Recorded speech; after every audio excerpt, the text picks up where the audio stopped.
अगर हमें कोई पागल बना रहा है तो धन की इच्छा पागल बना रही है। इसलिए अगले शब्द में कह रहे, धन दौलत कछु काम न आवे, कमल नयन गुण चित बिनु दीने, मन पछितई है भजन बिनु कीने। सबके दिमाग में एक रुपया ही छाया हुआ है। बड़ा विचित्र खेल है। खर्चा करने में छाती पीड़ा पैदा कर दे, संग्रह करने में संग्रह करते करते मर गए। गांव में धन एकत्रित करके दीवाल में गाड़ दिए, मोटी मोटी मिट्टी की दीवालें होती थी, और मर गए। जब दीवाल खुदी तब पूरा जीवन कंजूसी करके समेट कर, या बैंक बैलेंस में जमा करते करते गणना में सुख का अनुभव हो रहा है, इतना इतना और जमा, इतना और जमा, मर गए। किसके काम आएगा? क्यों नाम रूपी धन एकत्रित ना कर पाए? क्यों धन के द्वारा गौ सेवा, साधु सेवा, समाज सेवा, नाना प्रकार की भागवतिक सेवाएं, ये क्यों नहीं लाभ ले पाए? ये धन का बहुत बड़ा प्रभाव है, माया का बहुत बड़ा अंग है, जो हर एक के दिमाग में अपना असर किए हुए है। हम जो भी प्रोग्राम करें उसका परिणाम धन हमारा होना चाहिए। चाहे वो कथा हो, चाहे वो यज्ञ हो, चाहे वो पूजा हो, जो भी हो। कोई बिरला ऐसा करता है जगत में, ऐसा नहीं कि नहीं है, कोई बिरला ऐसा करता है कि इसका फल हो श्री कृष्ण प्रेम लक्षणा भक्ति। है, ऐसा नहीं कहते कि नहीं है, पर सबके दिमाग में एक यही है कि जो मैं कर रहा हूं उसका परिणाम अच्छी धनराशि मिलना। इसलिए यहां कह रहे कि पछताओगे बाद में। क्या पछताओगे? अरबों रुपया बैंक में जमा करके पधार गए, वो भारतीय बैंक का वहीं रखा हुआ है, आपकी केवल जीवन की श्वासें नष्ट हो गई, बस। आसक्ति उसकी आपकी दुर्गति कराएगी, जीवन का समय आपको उसके संग्रह में गया, कुछ हाथ नहीं लगा। कितना भोगोगे? कितना भोगोगे? क्या खाओगे? कितना खाओगे? जब शरीर ही नहीं रहेगा तो ये सब खाना पीना किस कार्य में आया है, यदि सच्चिदानंद से चित्त नहीं जोड़ा। इसलिए पछताओगे यदि धन की प्रधानता जीवन में रही। आप सच्ची मानिएगा, आप जितने लोग बैठे हो, विचार करके अभी देख लो, वृंदावन की भूमि में बैठे हो। हम नहीं कहते कि सबके दिमाग में होगा, लेकिन आप देख लो, प्रधानता हर क्रिया के परिणाम में धन प्राप्ति की लालसा। हर क्रिया, साधु संग कर रहे हैं तो ऐसी कुछ आशीष हो जाए कि धन प्राप्ति हो जाए। हम ठाकुर सेवा, ठाकुर दर्शन, उपासना, सबका परिणाम एक धन की तरफ रहता है, सबका परिणाम। कोई बिरला ऐसा होता है जिसके दिमाग में धर्म होता है कि मैं जो भी करूंगा धर्म पालन के लिए करूंगा, मेरे जीवन का उद्देश्य है समस्त जगत को सुख प्राप्त हो, भगवान प्रसन्न हो जाए, बस। ये कोई बिरला करता होगा, बिरला। वो भक्ति का आडंबर करके, वो वैराग्य का नाटक करके, उपदेश का, व्यापार का, संसार का, चाहे वो परमार्थ हो या व्यवहार हो, दोनों में प्रधानता हमारी रहती है धन की। ये भगवान की प्राप्ति में बहुत बड़ी बाधक बनती है कंचन। देखत को यहां जगत संगाती, तात मात अपने सुख भीने, ललित किशोरी द्वंद मिटे ना, आनंद कंद बिना हरि चीन्हे, मन पछितई है भजन बिन कीने। अब दूसरी बात करें, देखत ही यह जगत संगाती। सबसे ज्यादा संसार में संगाती माना जाता है विपरीत शरीर को। काम, दूसरा है काम, विपरीत शरीर का संगाती। इसके लिए प्राण देने के लिए तैयार हैं। और जबकि वासना की निर्वासनिक स्थिति भगवान से होगी, किसी शरीर भोग से नहीं होगी। उससे तो जैसे अग्नि में और घी डालते जाओ तो बढ़ती चली जाती है, ऐसे ही वासना की शांति भोग में नहीं, त्यागात शांति अनंतरम। लेकिन ना जानने के कारण पूरे के पूरे जीवन नष्ट हो जाते हैं केवल भोग चिंतन से। बहुत आश्चर्य की बात है, यदि इसे भजन के बल से, भगवत कृपा बल से, गुरु कृपा बल से इसे संभाला न गया तो मिले भले कुछ ना, पूरे जीवन इसी का संकल्प बनता रहता है, चिंतन होता रहता है। ये ठग है जो हमारे जीवन को नष्ट कर देते हैं। कामिनी के संग की लालसा भगवत प्राप्ति नहीं होने देती। जैसे पहला था धन की प्राप्ति की लालसा, ऐसे ही जितना भी धन कमा लो, जितना भी सब कर लो, अंदर एक लालसा बनी रहेगी भोग भोगने की। ये अगर भावना शरीर भोग की बनी रही तो ये भी भगवत प्राप्ति नहीं होने देती। कितना भोगोगे, कब तक भोगोगे? जब शरीर ही छूट जाएगा तो कौन तुम्हारा साथी होगा? बहुत विचित्र बात है, बहुत विचित्र बात है। देखत को यह जगत सगाती। इस संसार में केवल देखते देखते पूरा जीवन हो गया, कुछ नहीं देख पाए। 50 साल के हो गए, 40 साल के हो गए, भोगते भोगते जीवन व्यतीत हो, कुछ नहीं भोग पाए। क्या है? असंतुष्ट, वासना। इसी तरह से जितने संबंध हैं सब धोखे के संबंध हैं। उनमें यदि भगवत भाव करके नहीं जिए तो वो बंधन कारक है, धोखे में समय गया। पहला दिमाग में धन रहता है, दूसरा दिमाग में भोग रहता है, और जो इनको थोड़ा दबा पाया भजन से तो तीसरा दिमाग में रहता है हमारे यहां नाम हो जाए, लोग याद रखें। किसको लोग याद रखते हैं? भगवान को याद नहीं करते, तुम्हें याद करेंगे। भगवान को नहीं याद करते, जिनके याद करने से कल्याण हो जाता है, तो तुम्हारे को कौन याद करे? बोले यार कुछ तो ऐसा हम कर जाएंगे। कितने का कर जाओगे? क्या कर जाओगे? अरे जिन्होंने अनंत ब्रह्मांड बना दिए उनका नाम नहीं ले रहा तो तुम 1-2 महल बना दोगे, 1-2 पौशाला और अस्पताल खोल दोगे, तुम्हारा नाम चलेगा? श्री कृष्ण ने अनंत ब्रह्मांड बनाए, सब थोड़ी नाम जप कर रहे हैं उनका। तुम्हारा कौन नाम जप करेगा कि भाई बहुत यश कीर्ति की आखिरी चाह। इसीलिए कह रहे हैं कि ललित किशोरी द्वंद्व मिटे ना, आनंद कंद बिना हरि चीने, मन पछितई है भजन बिन कीने। थोड़ा समय रह गया है। जितने सत्संग सुन रहे हो इतना समझ लीजिए, अब हमारे जीवन का थोड़ा समय रह गया है। अब तो जाग जाओ, इन 3 में सोना बंद कर दो। ललित किशोरी जी कह रहे हैं ये जो धन की लालसा, अरे बोले तुम तो बाबा जी हो, तुम्हारा चल जाएगा, हमारा गृहस्थी में बहुत जरूरतें हैं, धर्म पूर्वक कर्तव्य कर्म करो, उससे जो मिल रहा है संतोष धारण करते हुए अपनी स्थिति के अनुसार ब्याह बरादी जितने कार्य हैं सबका होता है सृष्टि में। आज दुख पाया जा रहा है अपनी स्थिति से हटकर करने पर। आज दुख पाया जा रहा है केवल प्रशंसा के लिए करने पर। अगर आपकी स्थिति गरीबी की है तो आप किसी गरीब वर्ग को ढूंढिएगा, आपकी पुत्री सुखी रहेगी। ये भ्रम छोड़ दो कि थोड़ा हमसे बड़ा धनी हो, बहुत हानि हो जाएगी। अगर आपकी स्थिति है और अपनी स्थिति के घर में बेटी का ब्याह करोगे तो बहुत सुखी रहोगे। अगर अर्थ की प्रधानता रखकर बेटे का ब्याह करोगे तो दुखी रहोगे। देख लेना, परिणाम में देख लेना। इसीलिए धन के लिए तुम इतना व्याकुल मत हो, कर्तव्य कर्म करो, जैसी परिस्थिति उसके अनुसार चलो।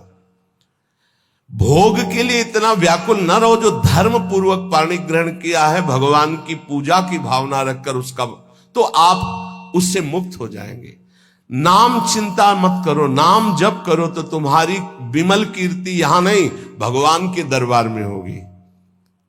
ये मम जन है, ये मेरा जन है। जैसे अम्बरीश जी की चर्चा भगवान के दरबार, भक्तों के यहां भगवान की जैसे चर्चा होती, ऐसे भगवान के दरबार में महाभागवतों की चर्चा। इतना नाम जप करो, इतना ठाकुर सेवा करो कि भगवान अपनी सभा में आपको याद कर ले। इससे बड़ी क्या बात होगी। त्रिभुवनपति की सभा में तुम्हारा यश गाया जाए। जग जाओ,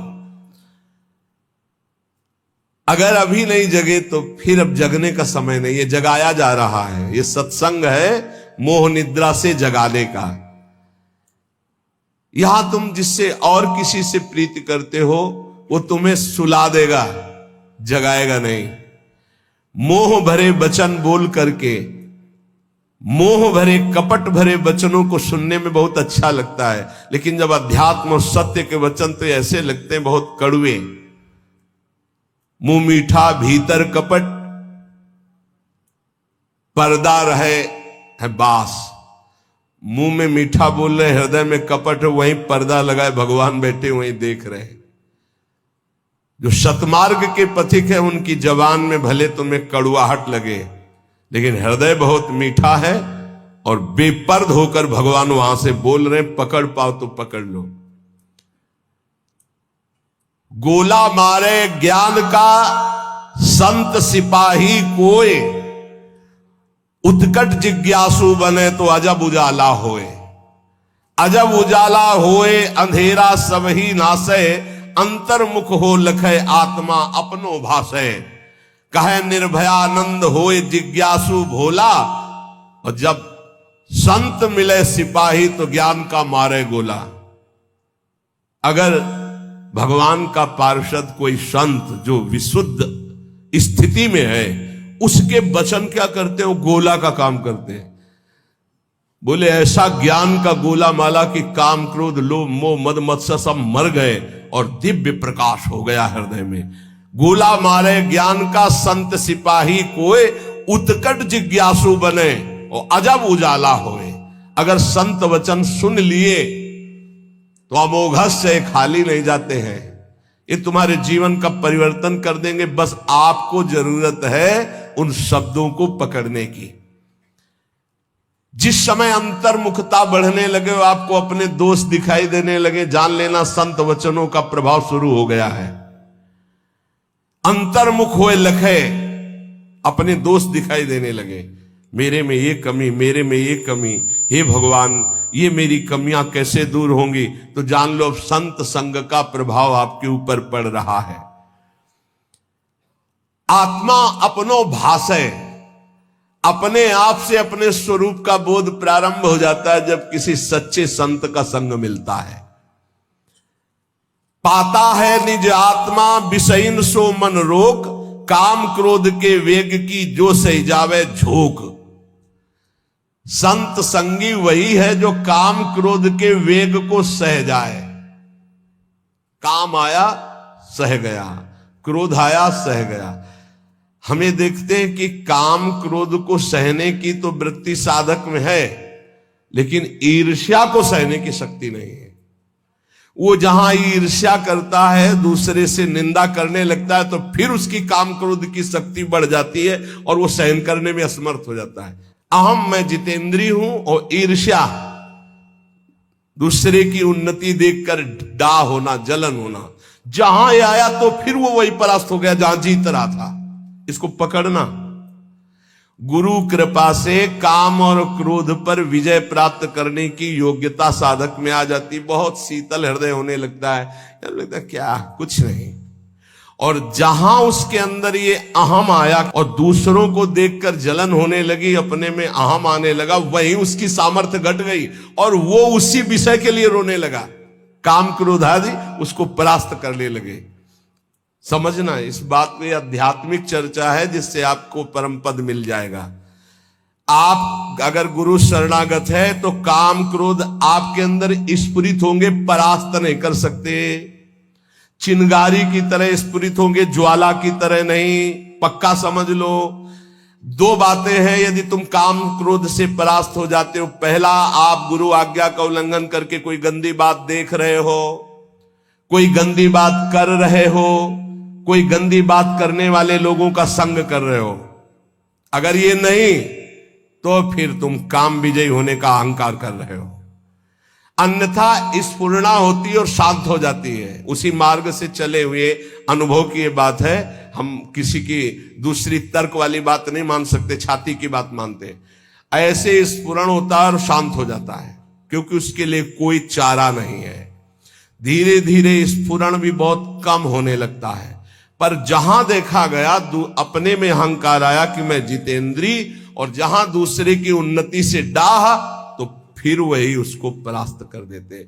चिंगारी को ज्वाला बनने में देर नहीं लगती। वो चिंगारी तब शांत होती है जब भगवत साक्षात्कार हो जाता है, सूक्ष्म रूप से विकार रहते हैं। पता है निज आत्मा विषयन सो मन रोक। जब संत वचन रूपी प्रकाश आपके हृदय में हुआ, तो ये जब पता हो गया कि तुम देह नहीं हो, भले अनुभव नहीं हुआ, तो अपने मन को विषय में जाने से रोको। बोले काम क्रोध के वेग की जो सही जावे झोंक। इनका झोंका आता है हवा का, जैसे झोंका, हवा का झोंका आवे, तूफान आवे, किसी पहाड़ का आश्रय ले लो, बच गया। छोटी मोटे पेड़ आदि का आश्रय मत लेना, नहीं टूट के गिर जाएंगे आपके ऊपर, वही मार देंगे। क्या करना है? पहाड़ का आश्रय। पहाड़ कौन है? भगवान के प्रेमी महाभागवत जनों के वचन, या भगवान नाम, या भगवत लीला गुण कीर्तन। जहां कामादि दोष आवे मंजीरा उठाओ, राधा राधा राधा एक मत सुनो मन की। देख लो अभी साफ हो जाएगा गंदगी जो आई थी। या कोई संत के उपदेश सुनने लगो, या भगवान की लीला गायन करने लगो। प्रियालाल के चले जोई जोई प्यारो करे शुरू करो, और आज वह देखियो तो प्यारी, चले जाओ वहां तक। 84 पदों का गायन पक्का। जब तुम्हें काम सतावे, चतुरासी जी का गायन शुरू कर देना, गायन। और अगर ना चला जाए तो हमसे बताना, ये निज अनुभव की बातें हैं। चतुरासी जी का फल ही है भवजल निधि को नाव, काम पावक को पानी। तो जो सही जावे झोंक, ये आंधी आती, जाएंगे टिकेंगे नहीं। आगमा पाइनो अनित्यास्तास्ति क्षस्व भारत। जो सही जावे झोंक यार विक्षेप हटावे। निद्रा और आहार जुक्ति सो धीरे से घटावे। समझिए, काम क्रोध की झोंक आई तो कह रहे यार इस सह जाओ, भारी विक्षेप है, थोड़ी देर के लिए है, विचलित मत होना। विचलित वही होगा जो काम की खुराक रखे हुए है। खुराक क्या है? मोबाइल खोला, गंदी बात देख ली, या कोई अपने हाथ से गंदी क्रिया कर ली, या गंदे जनों का संग कर लिया। इससे क्या होगा? आप झोंक नहीं सह पाएंगे विकार की। कह रहे हैं जो सही जावे झोंक यार विक्षेप हटावे। प्रभु के दर्शन में यही बाधा है, नहीं तो खुले टहल रहे हैं। वृंदावन है, यहां खुले प्रभु टहल रहे हैं, बस दृष्टि चाहिए। यार का तात्पर्य बहुत प्रेम भरा शब्द है। मित्र एक बार सह जाए इसकी झोंक को, आगे निकल जाएगा। जो सही जावे झोंक यार विक्षेप हटावे। तो विक्षेप कैसे हटेगा? बोले निद्रा और आहार जुक्ति सो कछु धीरे से घटावे। बस कल भी चर्चा हुई थी निद्रा और आहार को कम करने की, पलटू स्वामी की। इन निर्भयानंद जी बड़े सिद्ध महापुरुष ब्रह्मानंद में डूबे हुई। इन दो पर असर साधक अपना दिखा दे। ये दो सबके ऊपर असर दिखाए, पूरा जीवन व्यतीत हो जाता है खाना और सोना। अच्छा भोजन और खूब चक सोने को मिले। कह रहे कि अगर परमार्थ का लाभ लेना है तो साधक दो पर अधिकार करे, नींद और भोजन। फिर बार बार कहते हैं अभ्यास अभ्यास। नींद और भोजन, ये दो, निद्रा और आहार। फिर तीसरे पर विजय जो मैथुन, फिर चौथा जो भय। ये चार ऐसे दोष है पूरी सृष्टि को अपने अधीन किए हैं। निद्रा, भय, आहार, मैथुन, ये सब के सम जग उपजाए, सब इसी में फंसे हुए। ऐसा साधक इन चारों पर विजय प्राप्त करनी। निद्रा तब जब आहार पर आप संयम करेंगे। बहुत बार आहार पे चर्चा होती, भाई आहार को संभाल लो, इसको बढ़ाते चले जाओ, एक एक कवल बढ़ता चला जाएगा, इसको घटाते चले जाओ, घटता चला। 400 ग्राम में पूरे 24 घंटे शरीर का सम्यक मेहनत करते हुए पोषण हो जाएगा 400 ग्राम में। यहां यही है कि अगर आप भगवत मार्ग में चलना चाहते हो तो आहार पर संयम करो, तो नींद पर संयम हो जाएगा। आहार पर संयम करो, पर इतना भी संयम न करो कि सीढ़ी चढ़ने उतरने लायक न रहो। उचित आहार लो जितना आपको नींद ना सतावे। ये बहुत बड़ी सिद्धि है। अगर आप निद्रा और भोजन पर शासन नहीं किए तो काम और क्रोध पर शासन नहीं कर पाओगे, पक्का। ये चार चीजें साधु के जीवन में बिल्कुल शासन में होती। निद्रा, भय, आहार, मैथुन। भय नहीं होता साधु को। साधु का मतलब होता भगवत मार्ग के पथिक, चाहे गृहस्थ हो चाहे विरक्त हो। और नींद पर बहुत शासन होता है, और आहार पर बिल्कुल विजयी होता है वो, और वो मिथुन धर्म का त्यागी होता है, चाहे गृहस्थ हो चाहे विरक्त हो। अरे ऐसे ऐसे गृहस्थ हैं अपने ही पास है कि हम उनकी चरण वंदना करते हैं। वृंदावन में शपथ पूर्वक पति पत्नी कसम खाकर ब्रह्मचर्य से रह रहे हैं। सच्ची कहते हैं, हृदय से साधु बनने पर भी पूरे जीवन डर रहा है इसी बात का। और वो पति पत्नी एक जगह रह करके संयम से हैं, हम उनकी चरण वंदना करते हैं, चरण वंदना करते हैं। कोई भी जगत का महात्मा इस बात से डरता है कि संयोग ना हो। वो संयोग में पड़े हैं, एक ही घर में रहते हैं, ज्यादा जगह नहीं तो हो सकता है कोई एक ही आसन में रहते हो, लेकिन बलिहारी कसम पूर्वक ब्रह्मचर्य। और यही नहीं, बाहर भी रहते हुए ऐसे शिष्य है, तब ये लगता है कि भगवान की कृपा अमोघ है, क्या नहीं कर सकती। और आप लोग तो बैरागी हैं। निद्रा और आहार जुक्ति सो धीरे सो कछु घटावे। धीरे धीरे घटाना चाहिए। नींद और आहार, देखो संतों ने कहा है, निद्रा और आहार जुक्ति सो कछु घटावे। कहे निर्भयानंद झूठे जाने सब नाता, विषयन सो मन रोक आत्मा निज का पाता। जब समस्त विषयों पर विजय प्राप्त कर लेता है तो आत्मानंद का उसे अनुभव स्वयं होने लगता है। अष्ट सिद्धि नौ निधि हमारी मुट्ठी में हरदम रहते। ये नाम जापक, ये सांसारिक लाभ की तो बात जाने दो। अष्ट सिद्धि नौ निधि हमारी मुट्ठी में हरदम रहती, नहीं जवाहर सोना चांदी त्रिभुवन की संपत्ति चाहती। भावे ना दुनिया की बातें दिलवर की चर्चा सहती, ललित किशोरी पार लगावे माया की ये सरिता बहती। राधा राधा राधा, सब सिद्धियां सब लाभ आपको प्राप्त है। जो नाम जापक अपने कर्तव्य को भगवान में समर्पित करता है वो कैसा सिद्ध महापुरुष हो जाता है। जगत गुरु भगवान श्री कृष्णचंद्र जी गीता जी में महापुरुष की स्थिति का वर्णन करते हैं। त्यक्त्वा कर्म फला संगम, बहुत दिनों के बाद है। त्यक्त्वा कर्म फला संगम, नित्य तृप्तो निराश्रयः, कर्मण्यभिप्रवृत्तोपि नैव किंचित करोति सः। इसीलिए बीच बीच में रुक जाता है कि बहुत स्थिति का ऊंचा वर्णन यहां है, और उसके लिए कुछ साधना चाहिए। जब तक अच्छी साधना नहीं होगी तो सिद्धावस्था को समझ पाना बड़ा कठिन होता है। और ये भगवान की वाणी ऐसे अर्थ पढ़ लेना तो अलग बात है, उसको समझना। त्यक्त्वा कर्म फला संगम, नित्य तृप्तो निराश्रया। देखो पहले एक एक शब्द में डूबा जाता है। शास्त्रों का मनन कैसे होता है? निराश्रया, किसी का भी आश्रय न हो। सिद्ध पुरुष कैसा होता है? निराश्रित होता है, एकमात्र अपने स्वरूप में स्थित या भगवान में स्थित, सब अन्य आश्रय रहते। और यहां एकमात्र भगवान ही का आश्रय नहीं और सब आश्रय है। देख लो अंदर से। सिद्ध पुरुष कहता होता है नित्य तृप्तो, कभी कोई चाह ही नहीं होती, जैसे गले तक छका हो फिर उसको कुछ भी नहीं, नित्य तृप्त हो। त्यक्त्वा कर्म फलासंगम, किसी भी कर्म की कोई भी फल की आशा नहीं रहती। कर्मण्य भी प्रवत्तोपि नयु किंचित करोतिशा, अच्छी तरह कर्म करता हुआ भी वो किसी कर्म का कुछ फल नहीं चाहता। स्वाभाविक केवल भगवत प्रेरणा से कर्म हो रहे हैं, उनके कोई फल की इच्छा नहीं, क्योंकि जो सब कर्मों का परम फल है वो भगवान का साक्षात्कार उनको प्राप्त हो गया है। ये सिद्ध पुरुष के लिए श्लोक गाया गया है।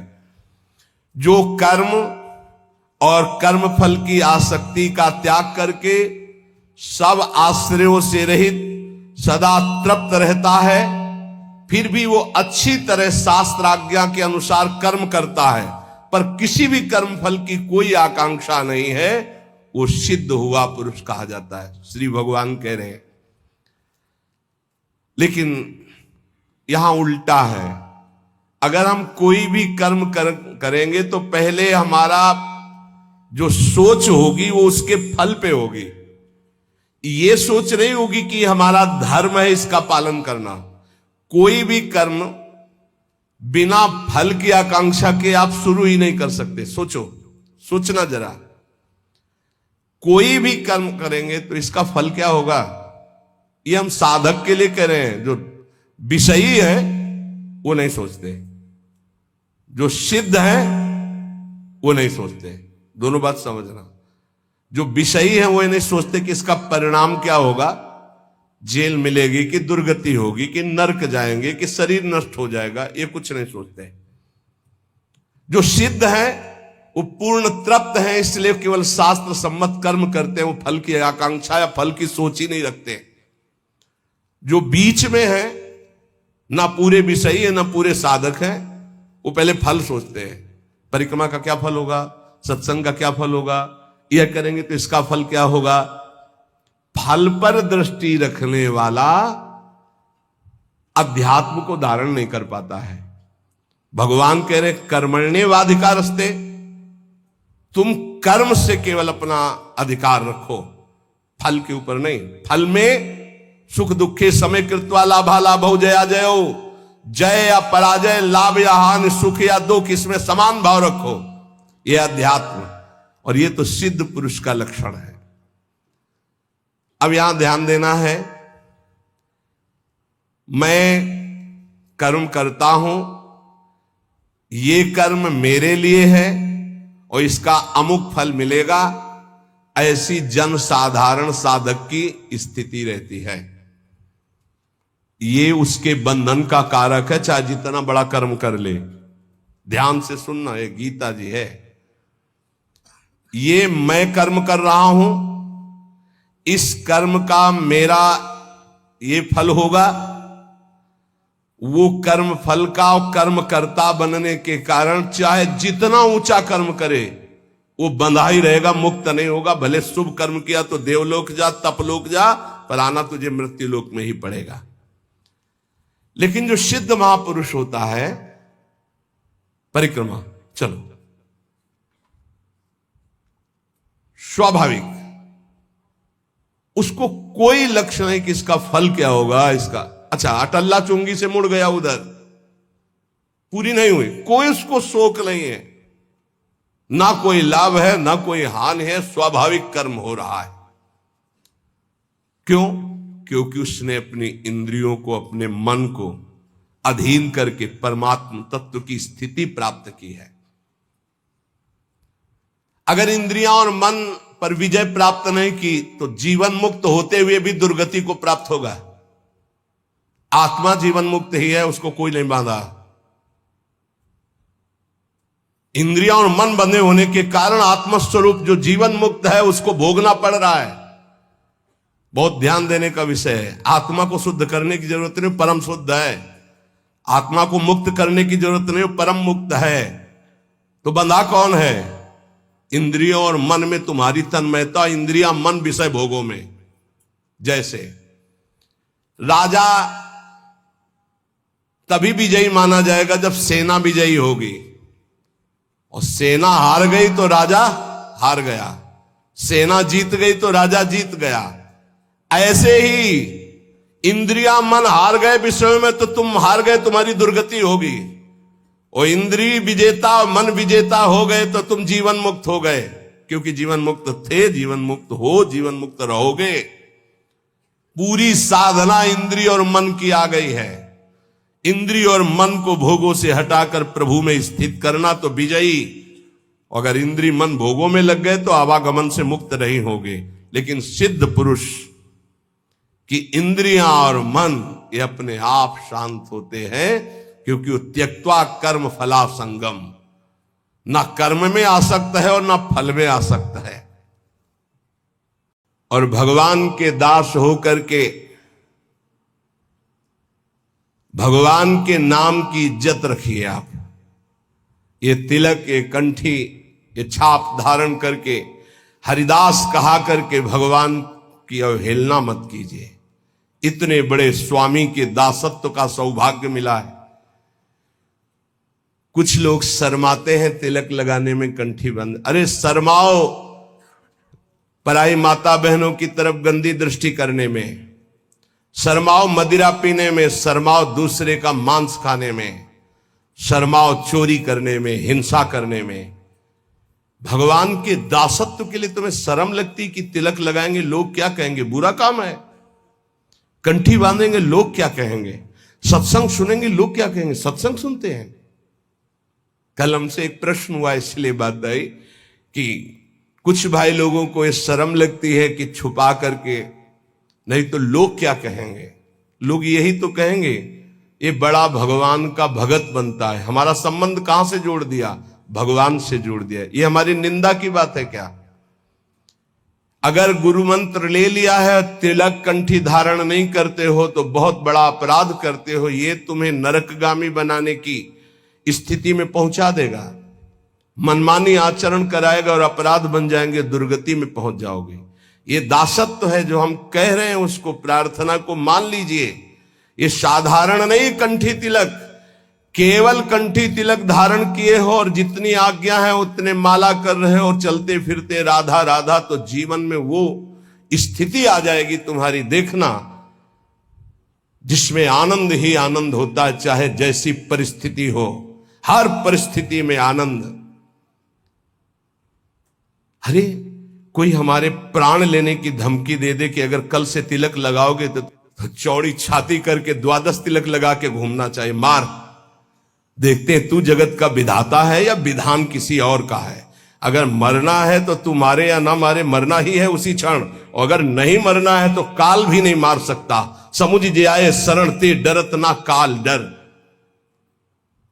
किसी के मजाक करने पर, विनोद करने पर तुम कंठी तिलक और माला छोड़ दो, लोग क्या कहेंगे। धिक्कार है तुम्हारी बुद्धि को जो भजन की तरफ चलने के लिए लज्जा करती है और पाप की तरफ चलने के लिए छाती चौड़ी कर देते हैं। पाप की तरफ लज्जा नहीं आएगी। अरे चौड़ी छाती करो भगवान के दासत्व के लिए।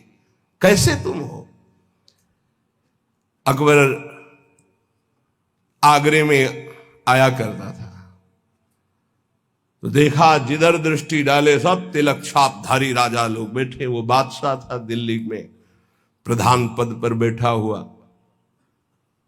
उस समय ऐसा था, छोटे छोटे राजा होते थे और उन सब का बादशाह स्वामी होता था, जैसे हर प्रदेश के मुख्यमंत्री और फिर राष्ट्रपति। तो देखा सब राजा तिलक लगा। मेरा फरमान सुना दिया जाए, जो कोई कल तिलक लगा के आएगा तो गरम लोहे से मस्तक दाग दिया जाएगा, मानो मृत्युदंड। अब सब थर्रा गए। बादशाह का फरमान वो तो लागू ही हो जाएगा। दूसरे दिन जितने और राजा थे सब कोई तिलक नहीं लगाए, कोई कंठी नहीं बांधे, मृत्यु का भय। हरिराम व्यास जी के शिष्य मधुकर शाह ने विचार किया कि गुरु प्रदत्त तिलक कंठी है, ये तो एक मुल्क का बादशाह है, अनंत ब्रह्मांडों के बादशाह का ये दासत्व परम सौभाग्य से मिलता है।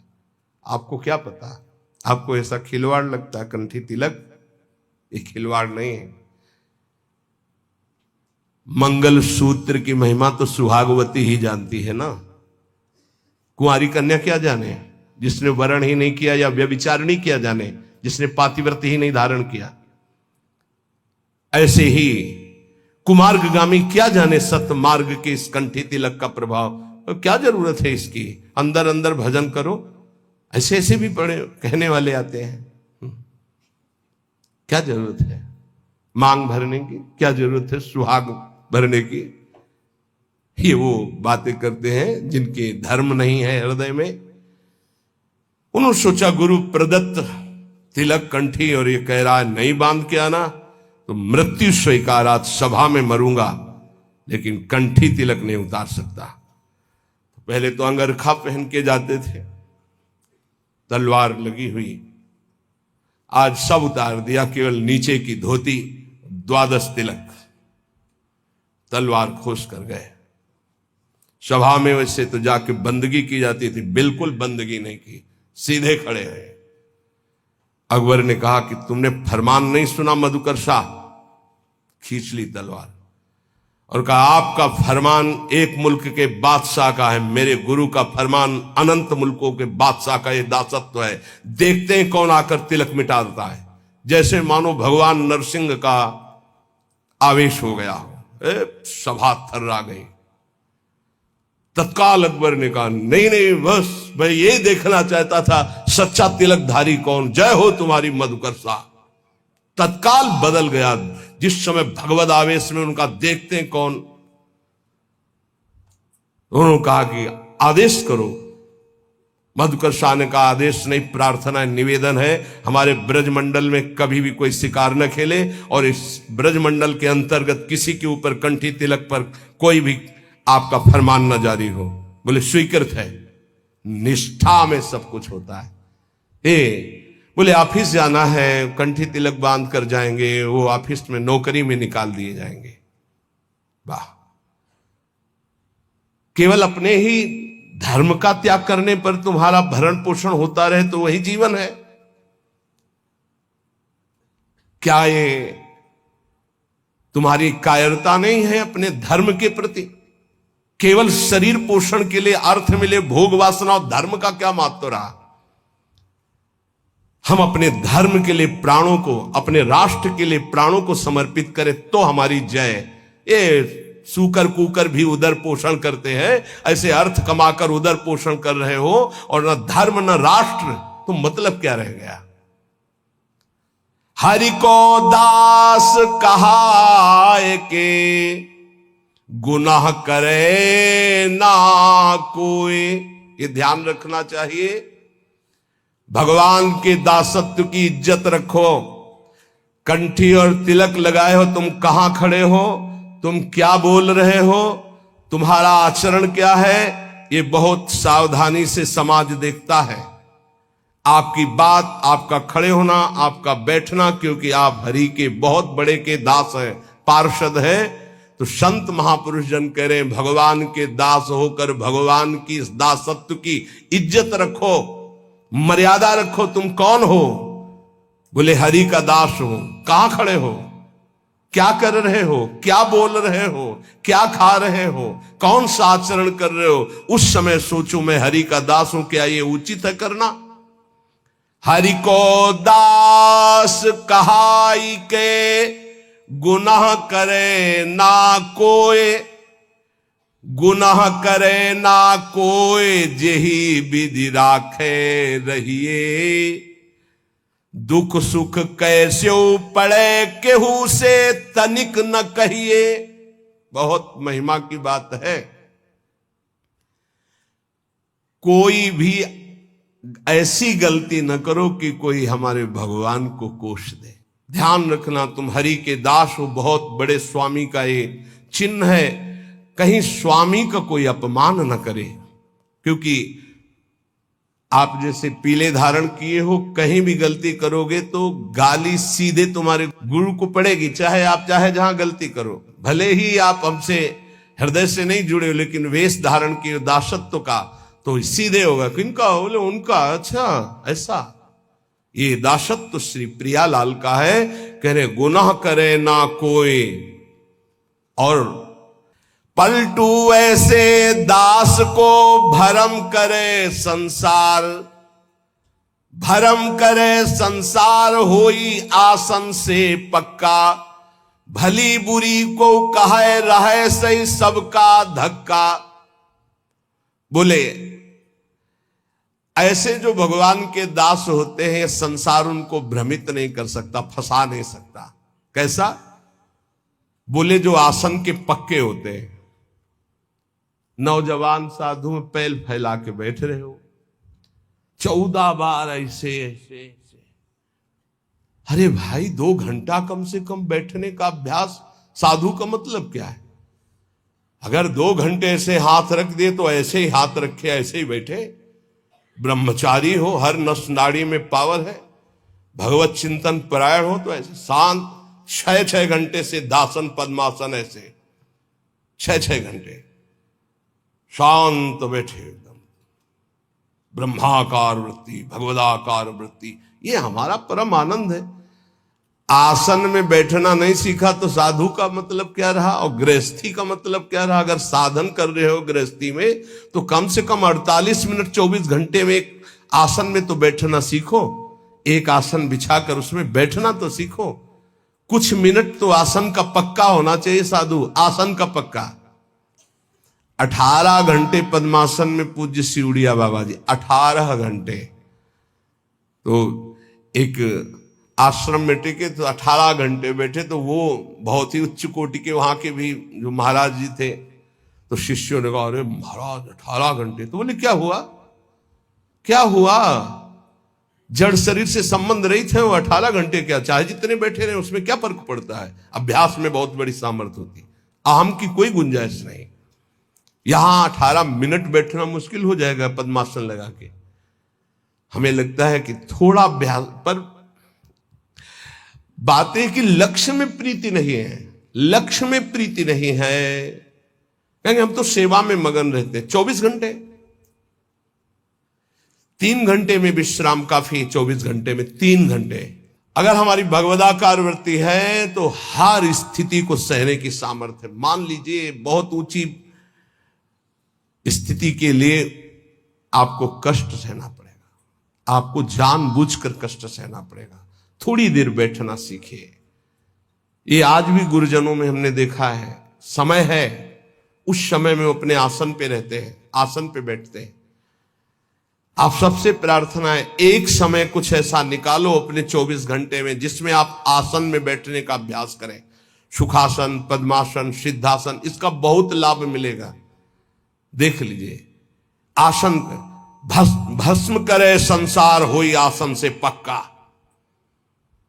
संसार के चिंतन का नाश तभी होता है शांत बैठे। ये नहीं यहां खुजला रहे, यहां एक बार रख दिया आप त्वगेंद्री, चाहे जैसी परिस्थिति हो, बार बार मन जाएगा यहां खुजला, नए मंत्र में लगा रहे, शांत नहीं, जांग दर्द के नहीं, मैं शरीर नहीं हूं, राधा राधा राधा। धीरे धीरे देखो शून्याकार वृत्ति आने लगेगी। अपना बल नहीं है, बल हरि का, गुरुदेव का। तो काम क्रोध को मार के मारे नींद आहार, इस पर जरूर चलना चाहिए। जब भगवत मार्ग में भगवत प्राप्ति की लगन की अगन लगी तो सबसे पहले यही अंदर आया था कि हम कई दिन तक भूखे रहकर भजन कर सकते हैं? नहीं खाएंगे। भजन का तार न टूटे और कितने दिन हम रह सकते हैं ऐसे? भजन का तार न टूटे। हर कष्ट में भजन, हर सुविधा में भजन, संसार के किसी भी क्षेत्र में भजन, भजन न छूटे, इसका अभ्यास हमें करना है। यह दृढ़ निश्चय कर लिया गया था बचपन में ही। बीच बाजार में, एकांत में, गंगा के किनारे, शहर में, कहीं भी रहो, भजन तुम्हारा नहीं छूटना चाहिए। भूख से, प्यास से या छके होकर के, सब सुविधाओं में या असुविधाओं में भजन नहीं छूटना चाहिए।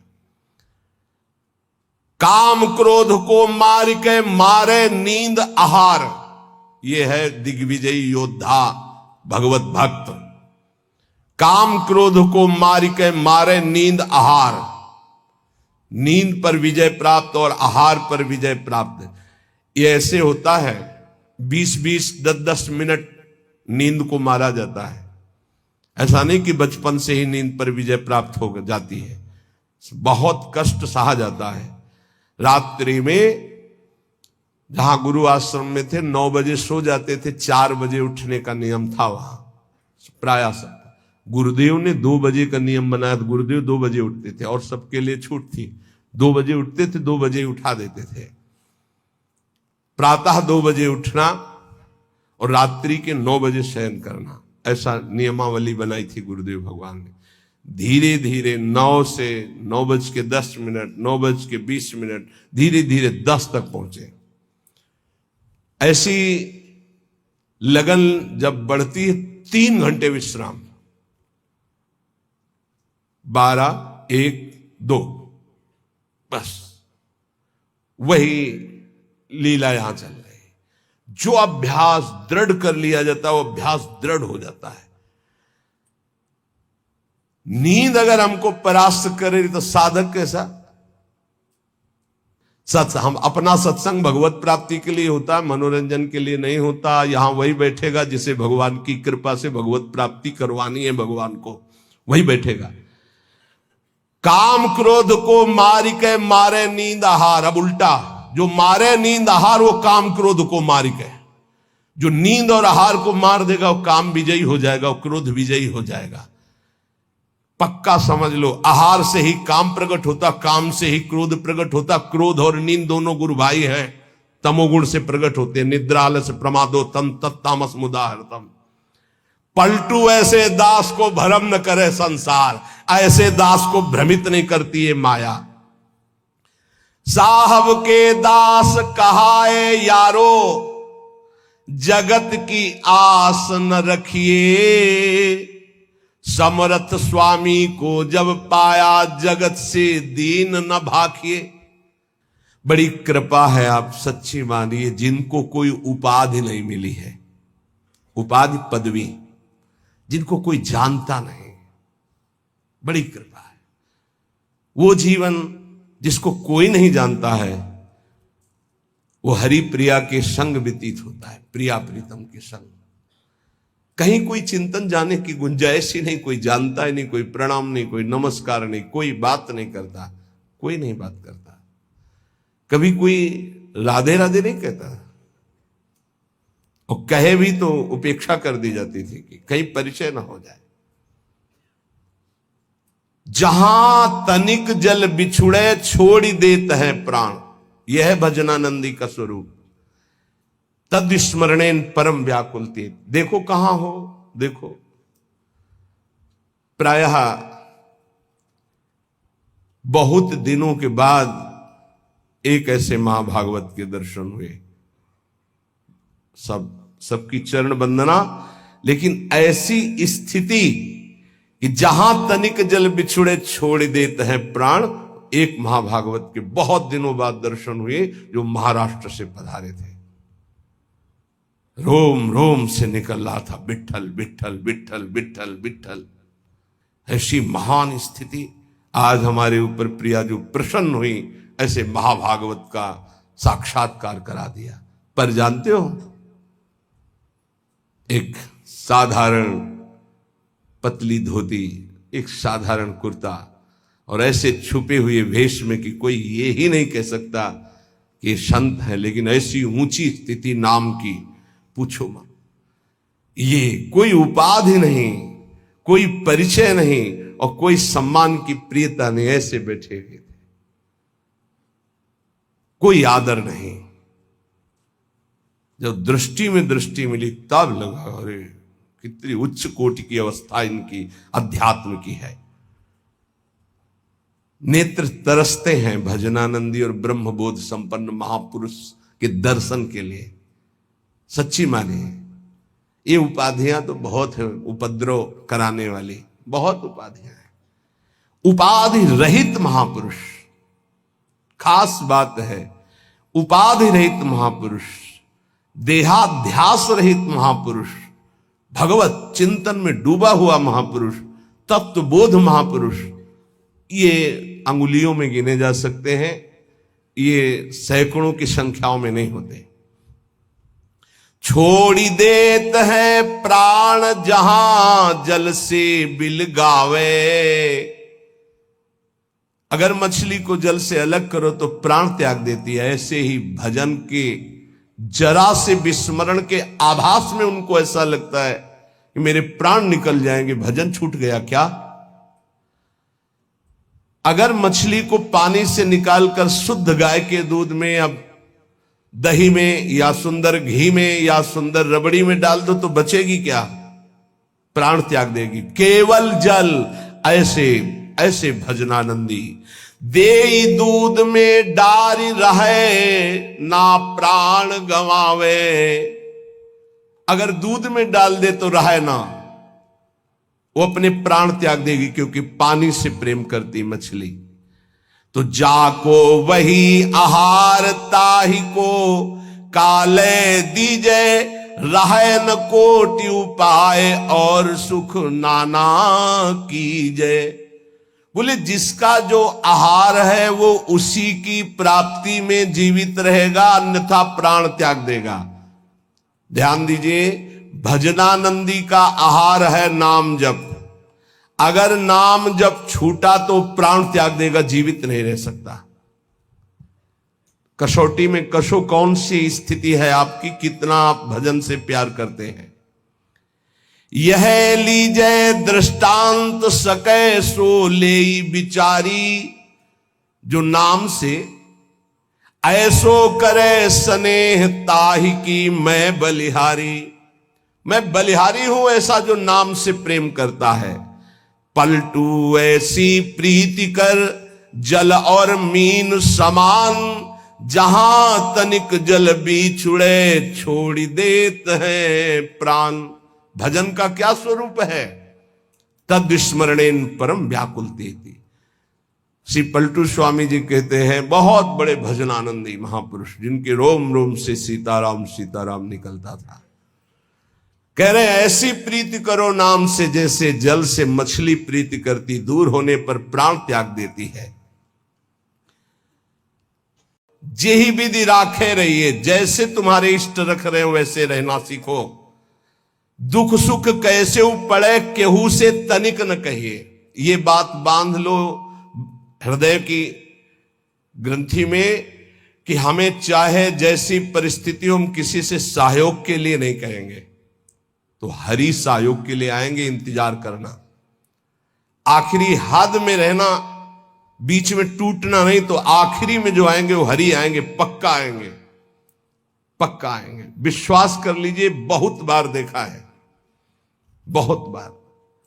आखिरी हद में रहना, बीच में टूटना नहीं, तो आखिरी जो आएंगे वो हरि आएंगे, देख लेना। दुख सुख कैसे पड़े केहू से तनिक न कहिए।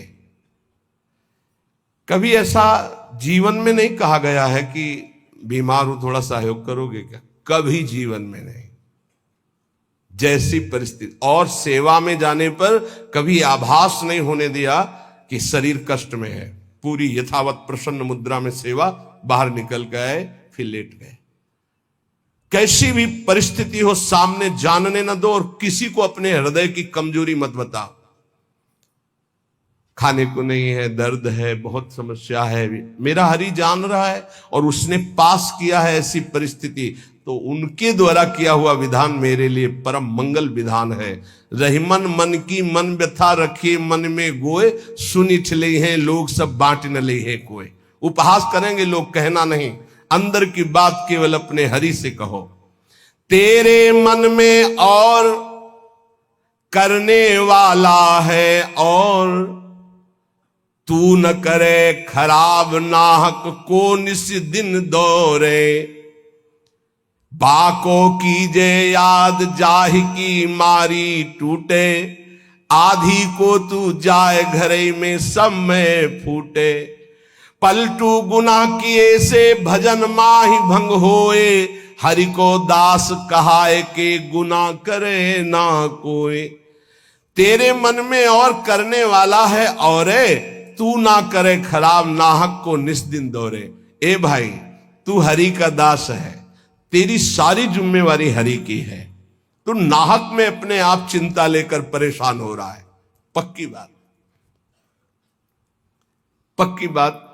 ये भी सैकड़ों बार अनुभव हुआ है कि हम व्यर्थ में चिंता करते हैं। जिस विषय की हम चिंता करते हैं वो बहुत अच्छी तरीके से पहले से व्यवस्थित कर दिया गया है। जब पर्दा हटा तब पता चला, अरे ऐसा बहुत बहुत सुंदर व्यवस्था प्रभु की होती है।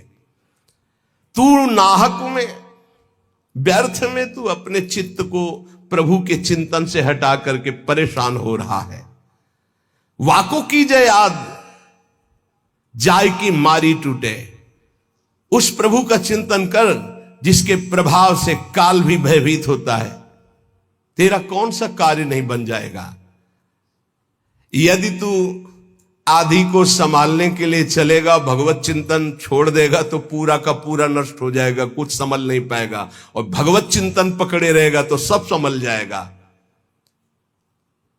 पलटूदास जी कह रहे कि हरि का होकर के कोई गुनाह मत कर देना, कोई गलती ऐसी मत कर देना जो दास कहाने में कलंक हो जाए। जैसे कहा मोर दासा करे तुच्छ नरन के आशा, तो कहो कहां रहा विश्वासा। मेरा विश्वास कहां रहा यदि साधारण संसारी पुरुषों का आश्रय रहा। भली बुरी को कहे रहे सही सबका धक्का।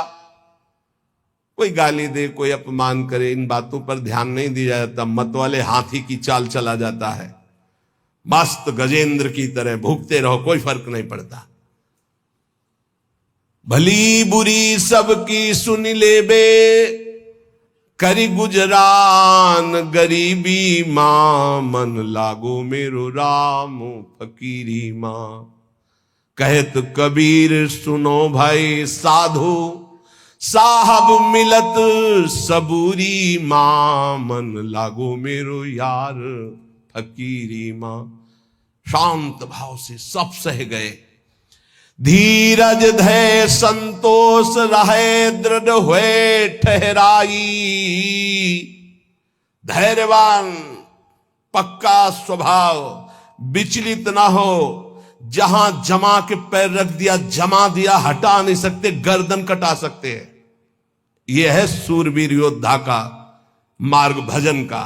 अर्थात जितने माला, जितना पाठ, जितना नियम, कभी छोड़ नहीं सकते। धीरज धैर्य संतोष रहे, दृढ़ हुए ठहराई। नियमावली को प्राणपण से निर्वाह करना। ये विनोद की बात नहीं, परमार्थ। ऐसे थोड़ी तत्वबोध, ऐसे परमात्मा प्राप्ति थोड़ी होती। जानबूझकर हर सुखों का त्याग करके अपने को कठोर बनाया जाता है, अपने को मजबूत बनाया जाता है। धीरज धैर्य संतोष रहे, दृढ़ हुए ठहराई। जो कछु आवे खाई, बचे सो दे लुटाई। संग्रह न करे। बड़ी श्री जी की कृपा है जो अपने लिए कभी संग्रह ना हो। अपना नाम, अपना मकान, अपना वैभव अगर गृहस्थी में भी है तो ठाकुर जी के भाव में रखे तो जीवन मुक्त होने के लिए बढ़िया अवसर है। ये घर ठाकुर जी का, नाथ सकल संपदा तुम्हारी, मैं सेवक समेत सुत नारी। और विरक्त में तो भगवान ही भगवान है, उसका कुछ है ही नहीं। कहीं भी अपना अस्तित्व न रहे तो जीवन मुक्त होने में सहजता आ जाएगी। लगे न माया मोह जगत की, छोड़े आशा। बहुत ध्यान देने योग्य बात। बल तज निर्बल होए, सबुर से करे दिलासा। काम क्रोध को मार के मारे नींद आहार, पलटू ऐसे। दास को भरम न करे संसार। ये महापुरुषों के वचन, ये चिंतन करने योग्य है। कह रहे कि जो अपने लिए कोई उपाय नहीं करता, अपना कुछ नहीं रखता, सब प्रभु का, उसको कभी माया मोह परास्त नहीं कर सकता। जो किसी से कोई आशा नहीं रखता। सील स्नेह शीतल बचन यह संतन की रीति, सुनत बात के जुड़ाए जावे सबसे करिए प्रीति। संतों की रीति यही